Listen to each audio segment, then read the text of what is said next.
Hello, everyone. My name is Jessie Haas. I'm the Senior National Director of Programs at Pet Partners, and I want to welcome you to this presentation called Volunteering with Your Pet. My goal today is to orient you to the therapy animal program at Pet Partners. I want to start by giving you a sense of what it is like to volunteer with us. Where do our volunteers go with their pets? What do those visits look like? What is your commitment as a volunteer? And from there, I will then discuss requirements and processes for actually becoming a volunteer. Before I go any further, I want to make a quick definition for a word that I will use throughout this presentation, and that is team. So when I talk about Pet Partners teams, or when I talk about you as a team, I'm speaking about you as the owner or handler together with their pet. So you are a duo that becomes a Pet Partners therapy animal team. So with that said, I'm going to shut off my camera so that you can focus on the content of the slides, and we'll get started.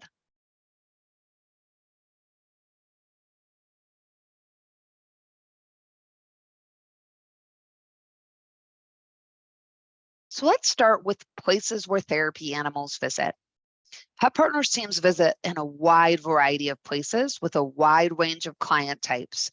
Up on your screen is just a sample. What you do see is some of the more common or popular places where our volunteers may visit, but all of these settings, even those not listed, can be extremely rewarding. The overarching consideration when you think about where you may go with your pet is what setting will be the best match for both you and your animal. A central theme at Pet Partners, one that you'll hear again and again, maybe even today, is you are your animal's best advocate.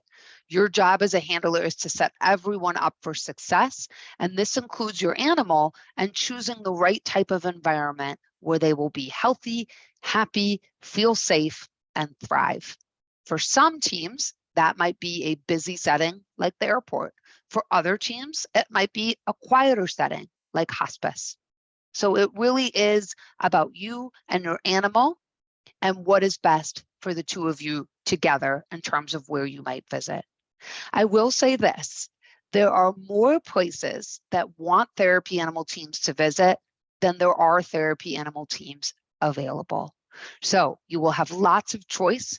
Pet Partners will help you find some of these choices through our website once you become a team, although there are a number of different ways that our teams get placed in facilities. Again, it might be via our website, the opportunities we make available to you, or it might be something you set up on your own. It might be something you set up through a local Pet Partners group. Lots of different ways to do it, and you have some control over that. We're going to talk a little bit more about the control you have over the commitment you make, where you go, in just a few slides. When you are visiting at one of the facilities that I listed on the last screen, you might be wondering, well, what is it that I do at a hospital, or what is it that I do in a school or an airport? So let's talk about types of visits. Some visits are social in nature, and that sounds casual, right? Social is casual, it's easy, and that can very much be true, but they are still very impactful visits, even when social in nature. So a social visit is where you are creating an opportunity to make conversation with a client, a patient, or a student. You and your animal might be cheering somebody up, or reducing his or her stress or isolation, or providing a welcome distraction. As an example, social visits are really, really common in assisted living facilities. Many of our teams might go to assisted living facilities once a week or once a month as part of their programming for people who live there. And in some of these cases, when you're interacting with residents, you can feel that you are reducing their isolation, that you are cheering them up, you are giving them an outlet for conversation. All of these things have great impact on the people receiving your visit. Other visits are more structured. For example, a team may work with a physical therapist. Maybe the physical therapist has a client who is working on fine motor skills. When you pair up with that physical therapist as part of your volunteerism, your pet may be brushed by the physical therapist client. And that is a way for the client to practice those fine motor skills. So there's a structured goal. You're a part of meeting that goal. So that's quite different than social visits which are a little bit more casual and unstructured depending on the facility and who you're visiting with. Reading programs, I'm going to talk about those next, very, very popular. These are programs that incorporate animals into schools and libraries.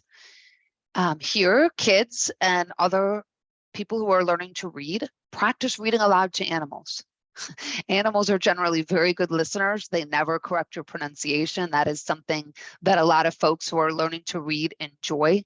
Animals can also be a great motivator to practice reading at all, especially with young readers. If they have the opportunity to practice their reading to a pet, that can often be more fun than just practicing your reading to a human.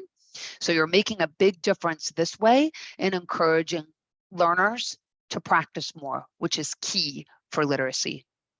Pet Partners offers handlers the option to enroll with Read With Me, which is a program that is kind of nested under the general therapy animal program. So once you are a therapy animal team with Pet Partners, you can also participate in Read With Me, which provides reading specific support and education to those handlers. Last but not least, I want to talk about stress break visits. These can happen in a variety of environments, such as workplaces. But another example I thought would be helpful to demonstrate stress break visits is that colleges and universities are more and more embracing the idea of stress relief events during finals weeks. So at colleges and universities all across the country, Pet Partners teams go visit during finals week. They're invited there, and students can interact with them during study breaks. We know that if people take intentional study breaks and they are able to have their mood impacted by the presence of an animal, it makes their studying more effective over time. So again, a lot of impact to stress break visits at colleges, universities, workplaces, and so forth. Next, I want to talk about your commitment. Now you know where you might visit, what those visits might look like. You might naturally be asking yourself, well, how often do I do this? Or when do I do this? And I referred to this a little bit earlier when I was speaking about facility types, places where volunteers visit, but it's ultimately up to you. We will help you find a place to visit, but where you visit is your choice. To that end, it's also your choice when you visit. Maybe you want to visit on your lunch break. Maybe you want to visit in the middle of the afternoon, maybe the evenings, maybe the weekends. That's all up to you. How often you visit is also up to you. Maybe you'll go twice a week to 2 different facilities. Maybe you'll go once a week to one facility. Maybe you'll go once a month. Maybe you'll go on an as-needed basis. Maybe you don't have a reoccurring visit schedule, but instead you just arrange visits when you're available and when the facility wants to have you.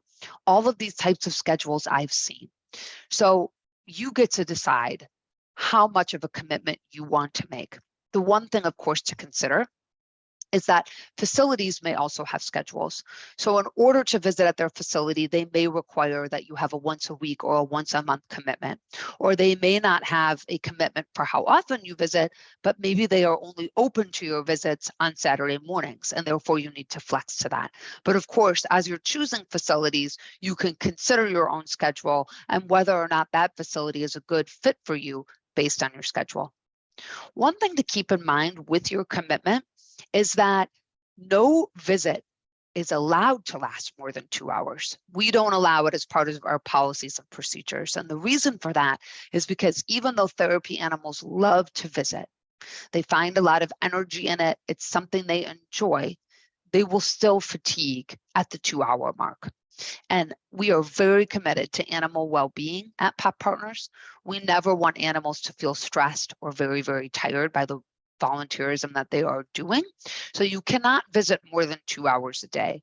But it also doesn't mean you have to visit for 2 hours. Many of our teams visit just for 60 or 90 minutes at a go.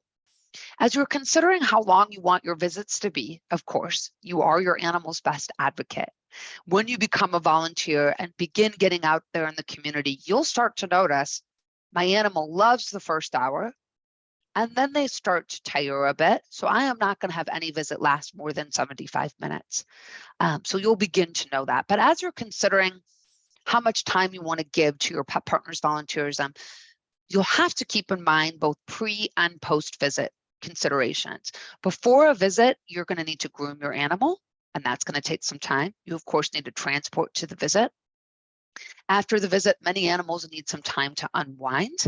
They may want to rest, or maybe they need a good romp in the park. Maybe for some, younger, more energetic animals, that's exactly what they need after being in a quieter facility for 60 or 90 minutes. But you are going to have to consider that in your schedule.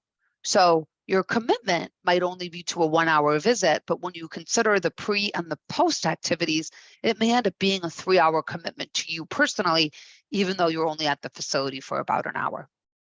But ultimately, your commitment is very flexible. We support you in having it be flexible and in a way that works well for your life. So I hope that I've given you a good sense of what a therapy animal volunteer position looks and feels like. I now want to move on to talking about some nuts and bolts, if you will. What are our requirements? What are the processes you need to go through? I think that if you listen to the first part of this presentation and you feel like it's a good fit, that now's the time to consider, maybe it's a good fit, but I need to know if I meet all the requirements. So that's what we're going to go through now. So Pet Partners accepts more than just dogs. We welcome 9 different species, and they are all unique and special in terms of what they can bring to a therapy animal visit. In terms of eligibility, if your animal is one of those 9 species, let's talk about things that make those animals eligible.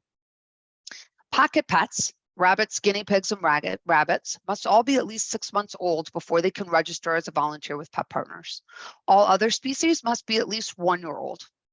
Birds must have lived in the owner's home for at least 1 year. All other animals must have lived with the owner for at least 6 months. That's because we want to ensure that you and your pet are bonded. The bond between the handler and the animal is the special sauce that makes a therapy animal team really, really good, safe, and effective. So we want to ensure that there's been some time for that bond to build after you bring the animal into your home. Animals must be reliably house trained. No waste collection devices that are worn by the animal are allowed in the program. The only exception to that is flight suits for birds. And I do want to be really clear, waste collection devices are not allowed indoors nor outdoors.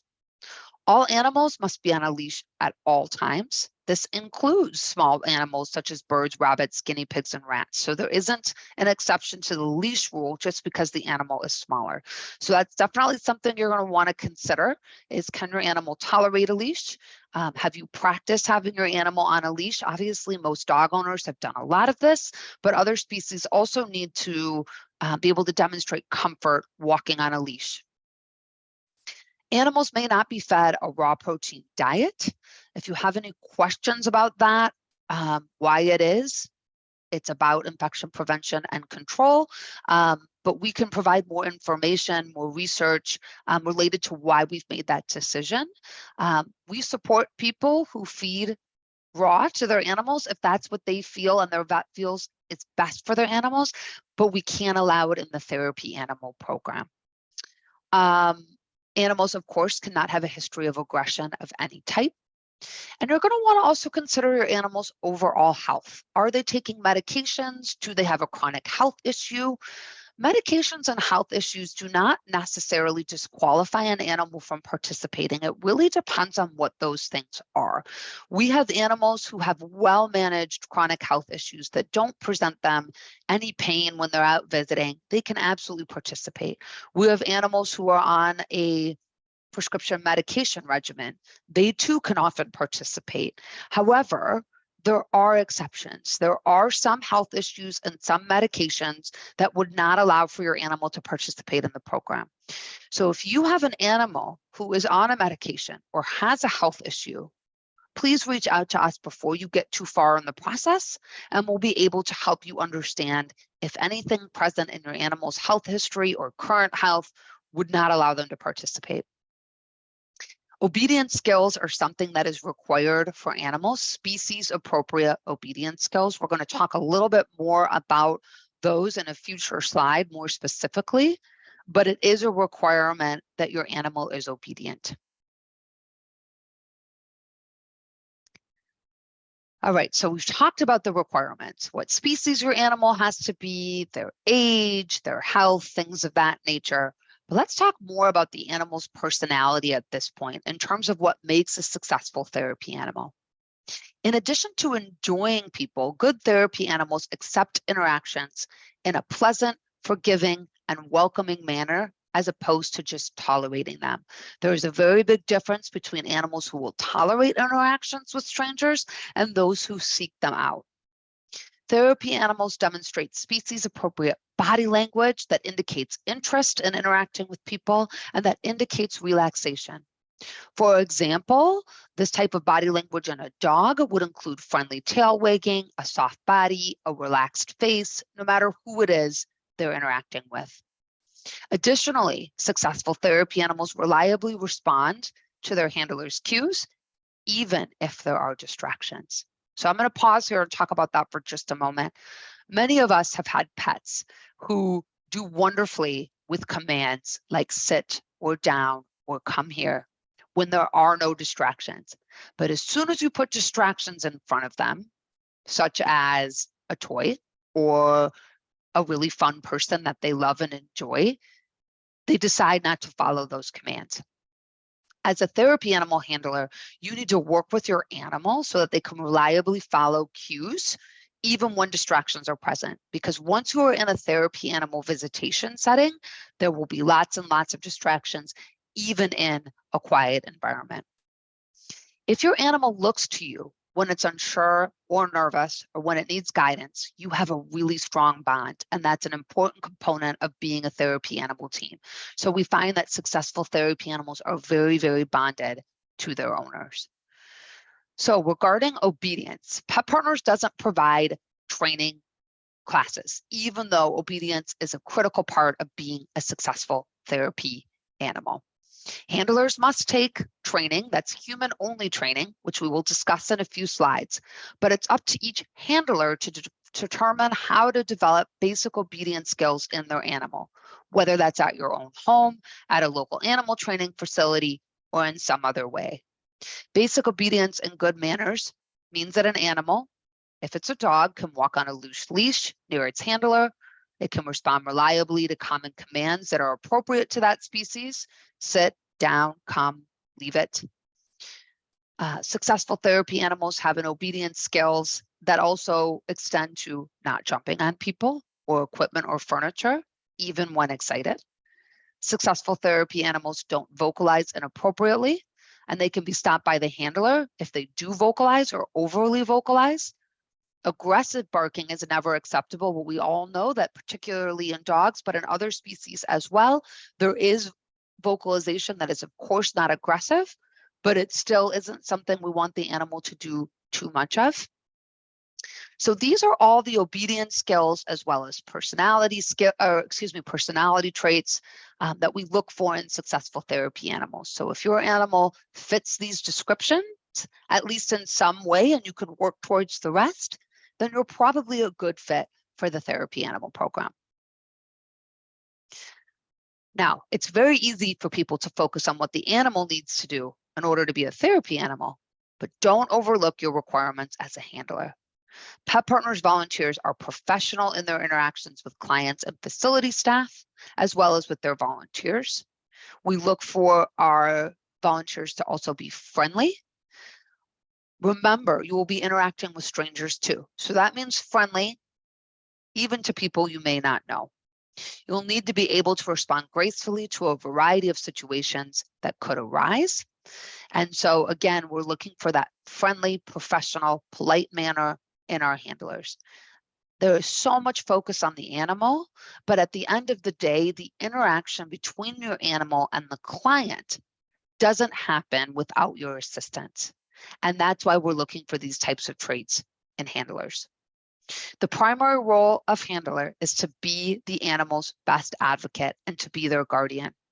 Part of this is being able to understand what your animal's strengths and weaknesses are. If your pet is tempted by food, for example, you'll want to be able to redirect any possible interest before it becomes an issue. So we're looking for handlers who can be proactive. You, as a handler, are responsible for making decisions about what is and isn't appropriate during a visit. That's part of being your animal's best advocate. I know that this may sound like a lot, right? You need to be advocating for your animal, being a guardian for them, also ensuring that the interactions are going smoothly.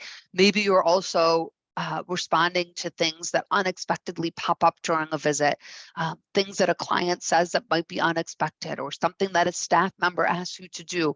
There can be a lot going on, but rest assured that in our handlers course, which I again will talk about in just a moment, we will walk you through how to handle these things. We'll put you through some scenarios. We'll give you a chance to reflect upon and think about how you will do some of the things that we're asking you to do on this slide. So it's all about teamwork. It's animal plus handler. And I hope the last two slides made that abundantly clear. It's all about the teamwork, and each of you play a special role. All right, to recap, we've discussed what you do as a therapy animal team, the types of visits, where you go. Then we talked about the requirements to make sure that you are eligible to become a therapy animal team. We talked about the traits in both human and animal that make a successful team. So to round out this presentation, I want to talk about the process that we have at Pet Partners for actually becoming a team. And we call that the registration process, or you become a registered team with Pet Partners. The registration process for Pet Partners takes place online. After you create your free account, you can get started on the various registration steps. You'll also have the opportunity to explore resources that are available to help you prepare.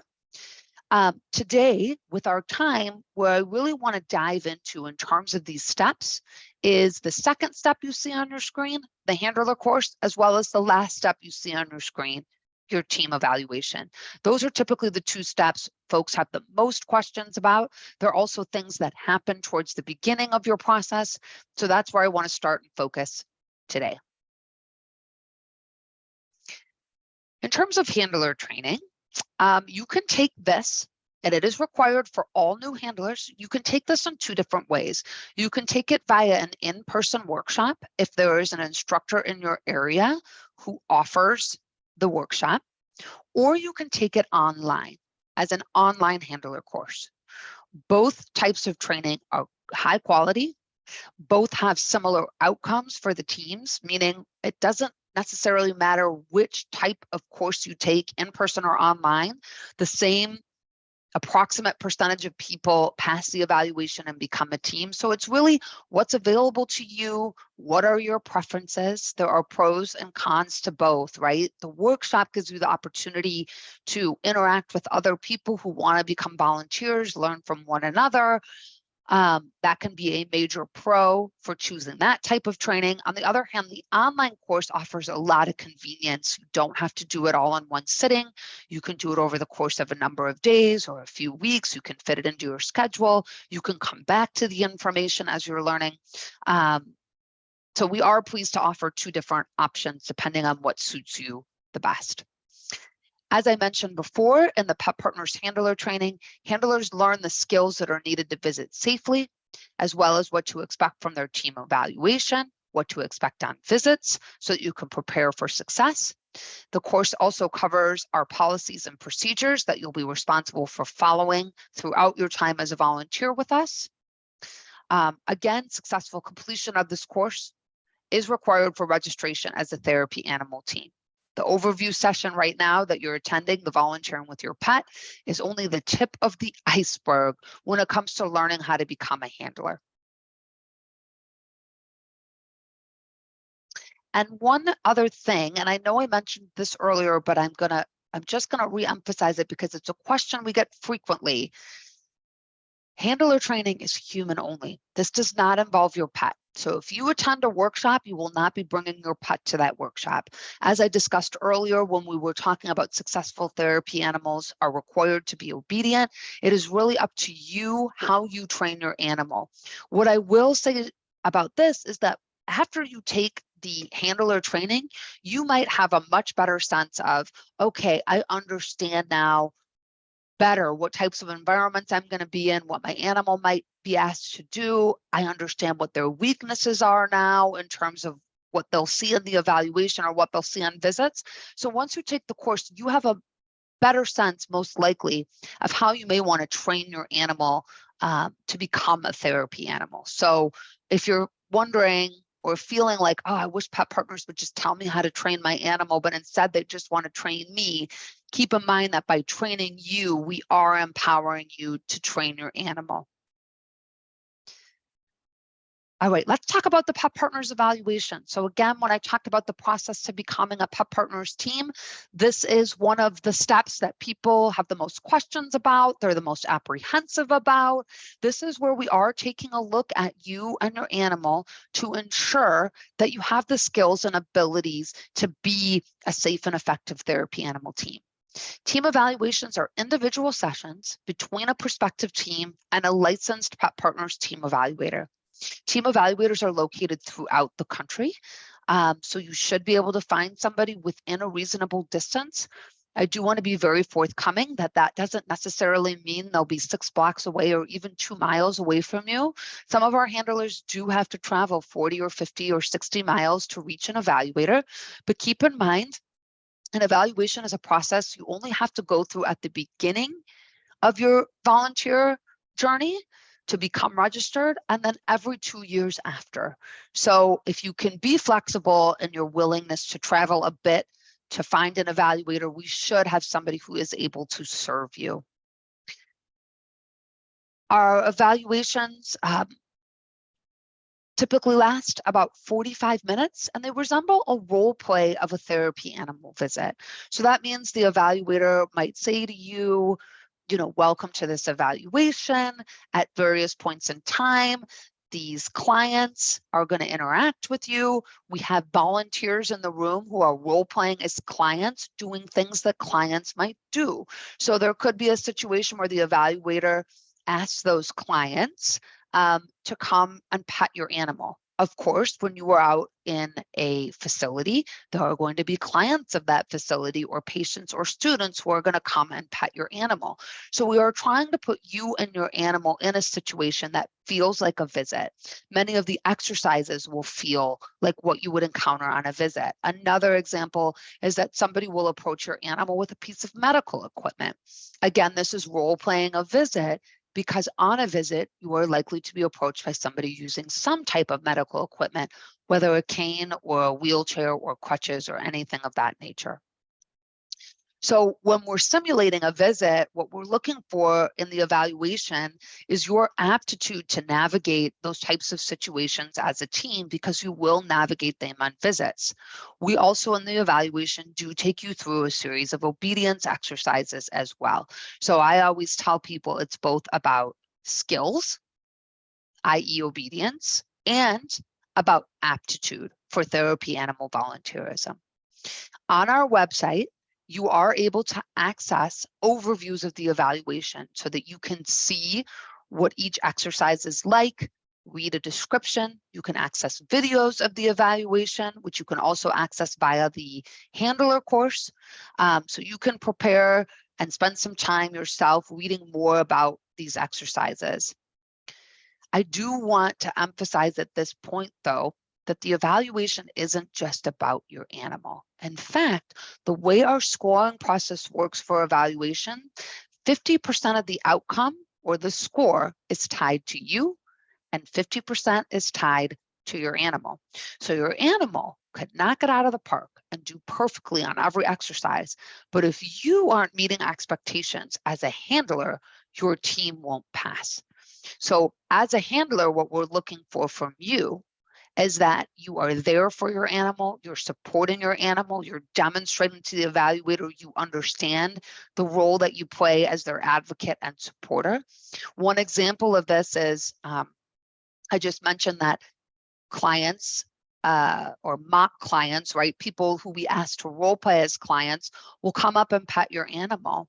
We would like to see you say, oh, Fluffy would love to receive a pet. I'd ask that you go one at a time. Or Fluffy would love to receive a pet. Let me tell you where he really likes it. He loves it behind his ears, but he doesn't really like having his paws touched. Those are examples of proactive handling. Those are examples of advocating to your animal. And those are things that you will be scored on during the evaluation. So remember, we're always looking at the team. We're always looking at the bond. We feel both of you have a very important role to play. And it is very common for folks to want to think about, how do I prepare my pet to pass this evaluation? But you need to make sure you're thinking about how you prepare yourself as the human as well. Up on your screen are some benefits to registering with Pet Partners. So if you complete the coursework, if you complete the evaluation and some of the other steps that we didn't talk about today, but you can see online, you complete all of those, you decide to register with Pet Partners, what are some of the benefits you're receiving? You can go ahead and read on your screen, but just a couple I want to talk about is, first of all, that we provide our volunteers with liability insurance to cover you when you are visiting on behalf of Pet Partners. This is critically important to facilities. The vast majority would never allow a team into their facility without proof of liability insurance. So that's something we provide to you. The other thing I want to highlight is the third bullet there, that after you have been a team with us for 6 months, you can get additional credentialing and animal-assisted crisis response. So these are teams who go out into situations of disaster or emergency and provide relief and comfort. So if that's something that's interesting to you, this is a benefit of registering with Pet Partners. Not all therapy animal organizations offer a credential like this. And when working with entities like the Red Cross or local police departments, local fire departments, they are looking for this type of credential in their teams. So this is a huge benefit if that's something you're interested in, that you can become registered with us and then have an immediate pathway to participate in those types of visits. Just one more slide here. Thanks for hanging in. So I've given you a lot of information today, and I bet a few of you are thinking, you know what, this really isn't the right fit for me and my pet to go out and visit in public spaces or visit with people in need, and that's okay. Part of the purpose of this session is to make sure you understand what's expected and required, and you can determine if it's the right fit for you. But if our mission is inspiring to you and you still like the idea of being affiliated with the organization, please just keep in mind that we do have volunteers and people who assist us in some capacity who don't actually have a pet that is registered with us. So just a couple of examples of ways that you can volunteer or help without your pet is if you have access to a community room, a meeting room, a conference hall, maybe through your job or other networks, and you can allow our volunteers to use that space, that would be excellent. Specifically, I mean, allow our evaluators to use that room to evaluate teams. One of the biggest struggles we have as an organization is having available space to hold these events. And if we can't hold these events, these evaluation events, then we can't get new teams registered. And then the community is left with the problem of not having enough teams, which is already a problem. But when we don't have enough evaluations, that just exacerbates problems. So if you have connections to space in your community, reach out to Pet Partners. We would be more than happy to connect you with an evaluator in your area who may be able to use that space. Similarly, you could help with evaluations in another way by being what we call an evaluation assistant. So when I was just talking about evaluations, I mentioned that we have people in the room who pretend to be clients or pretend to be patients or pretend to be students so that we can mimic or simulate a therapy animal visit.